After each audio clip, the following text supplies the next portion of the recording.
Bonjour à tous et bienvenue dans ce nouvel épisode de Défi la DeFi. Et vous avez vu dans le titre, peut-on coder une application ou un petit site web sans rien connaître? Pour ça, je vais me faire porter par Cursor, je vais vous montrer comment je l'utilise. Le but de cette application va être très simple, c'est qu'un utilisateur mette son adresse au format EVM, c'est-à-dire Ethereum par exemple, et qu'ensuite ça scanne tout simplement toutes ces transactions, toutes ces actions sur le protocole du RMM, qui est une plateforme d'emprunt et de dépôt. Et le but tout simplement, ça va être de générer des données. Par exemple, s'il a apporté de la liquidité, combien de dollars il a gagné au cours d'une année. Par exemple, s'il a fait un emprunt, combien lui a coûté l'emprunt. Donc voilà, vous savez tout. Maintenant, je vais vous montrer comment je fais. J'utilise Cursor. Alors pour ceux qui ne savent pas comment fonctionne Cursor, c'est tout simplement un IDE, un outil de développement. Alors sur la partie de gauche, vous ne le voyez pas parce que tout simplement le dossier est vide. C'est là où il y aura tous les fichiers, l'arborescence par exemple du projet ou autre. Au milieu, c'est là où il y aura les lignes de code et en bas le petit terminal par exemple pour exécuter les commandes. Et sur la partie de droite, ce que vous avez là, New Chat, c'est simplement le prompt que vous faites à l'IA. Mais il est important de savoir que cette IA, en fait, vous pouvez lui donner des consignes. Pour faire simple, si vous voulez faire entre guillemets du code bas niveau, par exemple sur un petit Arduino ou autre, c'est des petits processeurs, ou par exemple faire un site web,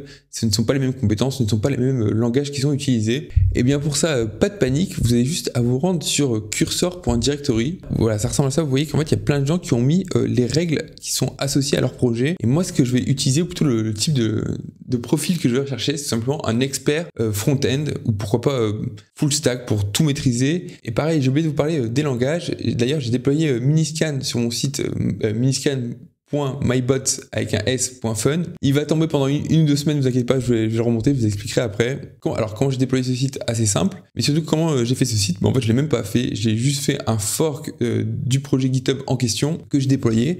J'ai un peu regardé comment ça fonctionnait rapidement. J'ai vu que c'était du TypeScript à 96%, un peu de JavaScript et de CSS. Donc moi ce que je vais rechercher tout simplement, c'est du TypeScript. Donc voilà, je filtre tout simplement sur les langages qui m'intéressent. Moi j'ai pris TypeScript, en fait c'est plutôt les modules, par exemple le Tailwind, si je fais pas de bêtises, c'est du CSS. J'ai vu que c'était assez répandu. Voilà, et je vais prendre celui-là tout simplement parce qu'il commence par tu es un développeur front-end expérimenté. Hop, je le copie-colle, je vais sur Cursor, et hop, je le colle. Voilà, maintenant je vais mettre tout simplement sur un bloc-notes, je vais rédiger mon prompt parce que je me suis aperçu que souvent je faisais des petites entrées et ça envoyait directement la commande, plutôt le prompt à l'IA qui commence à générer. Donc je vais faire quelque chose de propre, je vais tout simplement définir le projet. Et pour ceux qui ne savent pas de quoi je parle, et ben vous avez juste là, hop, la playlist associée aux intérêts du RMM. Allez, on se retrouve dans quelques instants. Fini de prompter, je vais vous lire tout simplement ce que j'ai fait. J'ai essayé de rester d'un point de vue macro sans rentrer dans les détails. De toute façon, il n'y a qu'une action pour l'utilisateur, c'est de rentrer son adresse au format EVM. Enfin bref, vous allez découvrir. J'ai demandé de faire une application type TypeScript simple pour l'utilisateur avec une gestion des fichiers, des librairies via Yarn. Voilà, je rappelle aussi que je suis un débutant, donc ça se trouve, ça se dit pas du tout comme ça, on verra ce que me dit la blockchain, et c'est encore mieux, ça vous fera un cas pour une application réelle utilisée par un gros débutant. Je précise le nom de l'application, je l'ai appelé RMM Gain, c'est pas important, je verrai plus tard. Je lui dis de l'afficher tout en haut à gauche. Ensuite, c'est un dashboard qui va récolter des données sur The Graph. Il faut prévoir un dossier où les requêtes seront stockées. 4 actions pour l'instant possibles. Évolutif, voilà, je veux pas que ce soit dans le dur entre guillemets. C'est les 4 actions classiques: déposer, retirer, emprunter et rembourser. Liquidation, on verra plus tard. Le protocole ne fonctionne que sur la blockchain Gnosis. Il faudra utiliser la lib Ether, ça c'est pour TypeScript. Je précise aussi qu'il y a 2 stablecoins possibles, USDC et WrappedXDAI. Et je lui dis aussi que pour chaque stablecoin, il y a 2 tokens associés, un token de tête et un token rémunérateur. Je lui mets les adresses, je lui dis à quoi correspond chaque adresse pour qu'il comprenne. Je lui demande aussi de prévoir un fichier .env. Alors pour expliquer rapidement et de ma compréhension, quand vous allez lancer votre projet, votre application en local, voilà, ça va se lancer sur localhost, et bien tout simplement ça va prendre les données. Et pourquoi un fichier EMV c'est important? C'est pour mettre par exemple les clés The Graph ou clés Gnosiscan. D'ailleurs ça je vais lui rajouter, c'est très important pour qu'il comprenne. Ensuite je lui mets juste un exemple de requête GraphQL pour un wallet adresse EVM, mais à mettre sous la forme de variables, parce que voilà, l'idée c'est de réutiliser la requête, pas d'avoir toutes les requêtes possibles pour chaque wallet. Donc je lui ai mis juste borrow, empreinte, et je lui dis j'ajouterai les autres requêtes GraphQL plus tard. L'utilisateur arrive sur une page où on l'invite à rentrer son adresse au format EVM, si format non respecté, message d'erreur pour saisir une nouvelle fois. C'est important de prévoir les cas d'erreur. Et je lui dis si format OK, appel de la requête borrow et affiche toutes les transactions au format humain, j'entends 2 chiffres après la virgule. Bah dis donc je suis pas du matin, et je lui rappelle que l'USDC c'est 6 décimales et le rappel exact c'est 18 décimales. Et je lui dis voilà, s'il faut plus d'infos, n'hésite pas. Donc je vais lui donner ça et on va voir ce que ça donne. Bon écoutez, je vais faire un peu de mise en page. Donc voilà, la mise en page est finie et je vais lancer ça. Mais avant de dire le petit jingle, je vous invite tout simplement à vous abonner et à liker. J'ai vu que sur la dernière vidéo, vous étiez plus de 90% à ne pas être abonné. Oui, c'est vrai, c'était la vidéo sur comment avoir curseur Claude 3.7 gratuit. Mais bon, si ça peut vous inviter à cliquer, moi ça me dérange pas. Allez, c'est parti, sans les mains. Donc voilà, il va juste faire un yarn init. Il va me déployer toutes les librairies, je vois React, Next, TypeScript ou autre. Sans les mains. Cette séquence qui risque d'être un peu longue, voilà, c'est parfait, je n'ai même pas de Tailwind CSS, juste pour vous montrer que je suis vraiment un gros débutant et je clique bêtement sur run la commande. Hein. Ah oui, point important, vous voyez que je peux accepter ou rejeter, je le fais pas encore, je le ferai tout à la fin, de toute façon je vais tout accepter, mais vous le voyez construire le projet au fur et à mesure, bloc par bloc entre guillemets. Alors ça je suis encore novice, mais donc créer les sous-dossiers, l'arborescence, page, composant, public, utils ou autre. Voilà, il me fait le git ignore, tout simplement, c'est quand on va archiver tout ça, qu'il n'y ait pas n'importe quel dossier. D'ailleurs, je vois qu'il ne met pas le point env local de test. Peut-être c'est normal, je débute. Ouais, il me fait du CSS, ça c'est le code RGB, c'est rouge, gris et bleu. Voilà, j'anime comme je peux. Hein. Et juste au-dessus, un petit logo Ikea. D'ailleurs, je cherche des sponsors pour la chaîne Ikea. Hein. Si vous voulez, je suis dispo. Mon adresse en bas dans la description. Vous voyez que c'est vraiment cool parce que je lui ai donné qu'une seule query. Il arrive à toutes les construire. Je lui ai juste donné la borrows. Il a appelé getBorrows. Ensuite, il m'a fait les supply, withdraw et repays. Et de souvenir, c'était les noms qu'il fallait utiliser via le nœud, ou plutôt le subgraph associé. Donc c'est parfait. Ensuite, il me crée les tokens, ok, pourquoi pas. Il les appelle USDC, ARM USDC, yes, très bien. Voilà, j'espère que le changement d'heure n'a pas été trop compliqué pour vous. C'est à cause de ça que la vidéo est en retard, je suis désolé. Toujours sans les mains. Ok, donc il me crée la page principale pour pouvoir lancer ça en local. Bon, malheureusement, j'ai atteint la limite d'appel pour chaque conversation. Je savais pas qu'il y a une limite. J'ai testé un peu en amont.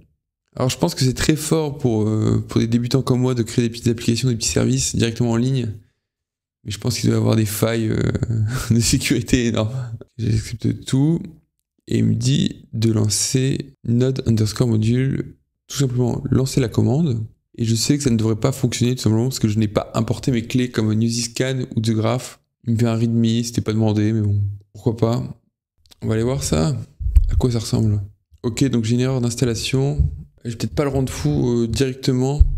Ok, bon, le premier truc que je vais faire, c'est mettre à jour mes clés API. Il y a le subgraph aussi à demander. Bon, j'ai commencé à faire le prochain prompt parce que voilà, même si cursor, on peut faire plusieurs adresses, il n'arrive pas à le gérer. Vous avez des prompts illimités. Je préfère faire quand même des prompts assez longs pour que l'IA ait une meilleure compréhension. Et donc voilà, donc je commençais à préparer le prompt du subgraph et pareil de la clé API. Donc on se retrouve dans quelques instants. Donc voilà, j'ai mis à jour les clés API, que ce soit pour Newsyscan ou TheGraph. J'ai fait un yarn dev pour le lancer en local et je vois que c'est cette erreur. Et ben, je vais pas m'embêter, je vais juste tout simplement tout copier et dire résous-moi cette erreur. Et pareil, j'aurai pas le temps de tout finir, donc on se retrouve dans le courant de la journée. Allez, ciao. Bonjour, on se retrouve tout simplement sur le RMM avec ce petit wallet de test que j'avais repéré à 150 000 $ de dette que je vais utiliser tout simplement pour mes tests. Et voilà à quoi ressemble la page de l'application. Vous voyez que c'est vraiment basique. On fera une mise en page plus tard, c'est pas ce qui m'importe le plus. Moi, je veux juste que quelque chose soit fonctionnel. Voilà, je mets l'adresse. Et on a une erreur. Ok, et il me dit que ma clé API n'est pas valide. Donc on va voir ça. Je vais débugger tout ça et on se retrouve plus tard. Allez, à tout de suite. Bonjour à tous. Enfin, pour vous, c'est compressé, c'est une seconde après. Donc ça y est, ça fonctionne. Pour débugger, j'ai utilisé tout simplement un petit script Node.js, voilà, JavaScript, pour récupérer tous les emprunts. Par exemple, pour l'adresse en question que j'utilise, on voit bien qu'il y en a et ça y est, j'ai pu débugger tout ça. D'ailleurs, c'est peut-être ça aussi, les limites de cursor. Vous voyez, par exemple, je me fais porter, mais pour débugger, j'ai dû importer, entre guillemets, la requête GraphQL dans un script à part. Peut-être c'est mon organisation d'architecture, je débute encore, mais si vous avez des conseils, n'hésitez pas, je suis preneur. Donc du coup, j'en étais où? On allait tester ça. Si on met cette adresse, on lui demande de rechercher.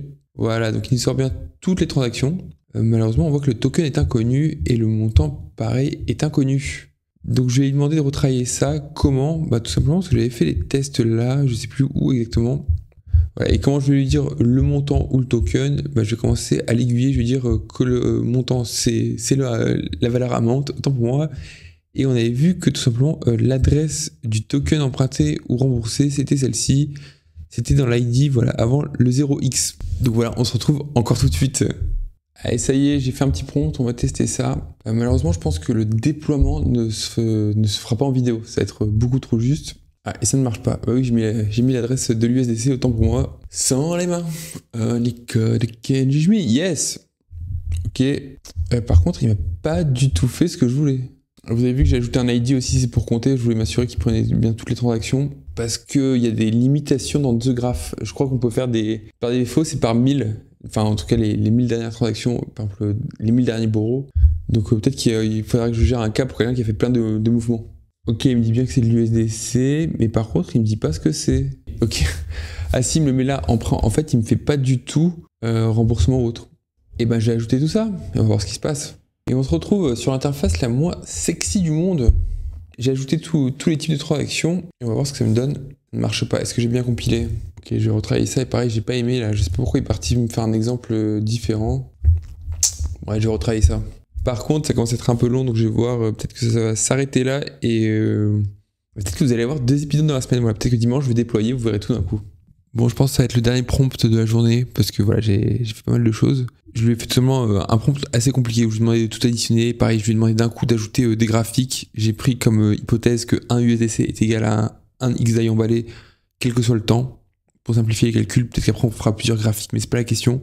Je lui ai demandé aussi de calculer le coût d'un emprunt, par exemple, et le gain, tout simplement, en dollars quand on dépose des liquidités. Et je lui ai dit, pour avoir la dernière valeur, de toute façon, d'emprunt ou de dépôt de liquidité, il fallait faire des appels à Newsyscan, quelque chose que je n'ai pas encore fait avec ce petit site, cette petite application. Donc on va voir comment il se débrouille, tout simplement. Voilà, ça va être un test grandeur nature. C'est parti, c'est toujours sans les mains. On voit qu'il est en train de m'ajouter des librairies ou plutôt des modules Chart.js. Je pense que Chart c'est Tableau, tout simplement. JS c'est JavaScript. Donc voilà, c'est des choses que je découvre avec vous. Vas-y, je te fais confiance, mon curseur, mon petit Claude.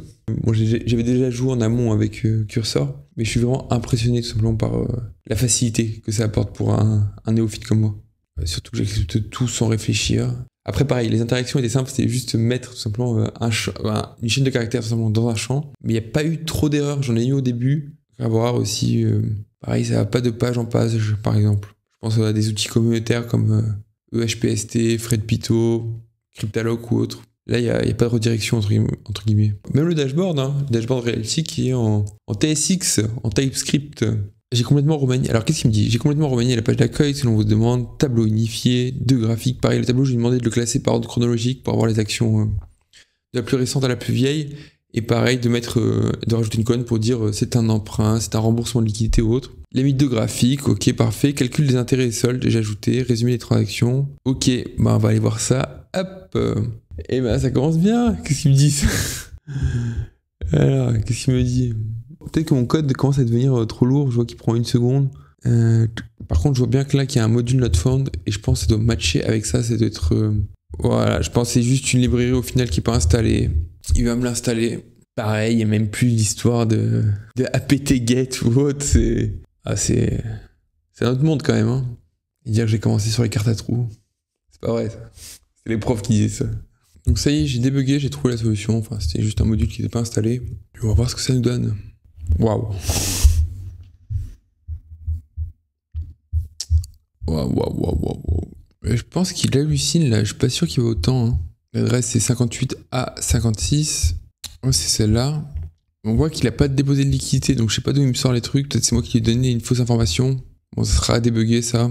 On voit par exemple qu'il a 111 000 $ de dette d'USDC, 47 000 en XDAI. Donc ces chiffres là, c'est... je sais pas d'où il me les sort. Soit c'est un mauvais wallet, soit c'est quelque chose qui est en dur. Pareil, je pense pas qu'il y ait besoin de autant de points. C'est mignon, c'est joli, mais... Peut-être mettre juste une courbe avec des petits drapeaux, je sais pas si c'est possible. Mais dire hop, là ça va être un remboursement. Par exemple là si je vois que c'est liquidité fournie, là je pense qu'il y a dû avoir un remboursement. Je dis ça parce que ça diminue. Peut-être faire 2 tableaux distincts pour différencier sera peut-être plus clair pour débugger ce truc.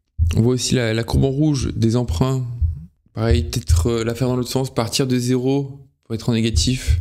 J'ai fait dans le mauvais sens, mais qu'importe. On voit que son emprunt total est de combien? 142 763. C'était pas 150 000? C'était limite 160 000. Hein. Donc là, il y a un problème dans les chiffres. Peut-être que je travaillerai que sur l'USDC en premier, puis le XDAI. J'ai voulu tout centraliser d'un coup, ça fait n'importe quoi. En tout, cet utilisateur aurait fait 13 dépôts et seulement 2 retraits. Pourquoi pas? Il stocke et d'un coup il retire. Par exemple, il me dit que la dernière transaction, ça a été un remboursement le 1er avril. Autant pour moi, bah, aujourd'hui, on va aller voir ça. Alors qu'est-ce qu'il nous a fait? Ok, on voit qu'il a. Ok, donc on voit qu'il a. On voit la méthode, c'est un repay, donc on sait que c'est avec le RMM. Il y a 11 heures et il y a 7 jours. Juste vérifie rapidement. Ok, donc ça fonctionne. 589,20. Ok, parce qu'il prend le nombre de tokens et pas l'oracle, entre guillemets. Bon, c'est pas si important que ça. Bon, j'ai pas le temps. La vidéo va s'arrêter là. Si vous a plu, petit like, petit commentaire, il y a beaucoup de choses à faire. Déjà, le visuel, franchement, c'est horrible. C'est incompréhensible, c'est illisible. Débugger, là, c'est liquidité fournie. Ça ressemble à rien. Peut-être qu'il a mal compris, c'est peut-être moi qui ai mal prompte, justement. Là aussi, pourquoi comprendre ce delta? Pourquoi il est encore à 2673? Je me demande si c'est pas un moment où il aurait repayé par exemple, pour faire simple, sur le RMM, vous pouvez repayer du XDAI, par exemple avec du XDAI, du rappel XDAI, mais vous pouvez aussi repayer avec tout simplement les liquidités en XDAI qui travaillent directement. Mais on avait vu dans l'épisode précédent que c'était directement affiché, donc ça m'étonne. Voilà, les petits commentaires si vous avez une idée de nom, parce que RMM Gain, c'est un peu pas ouf, donc je vous fais confiance, je sais que voilà, moi je bosse, maintenant c'est à vous de bosser. Allez, ciao, bonne journée.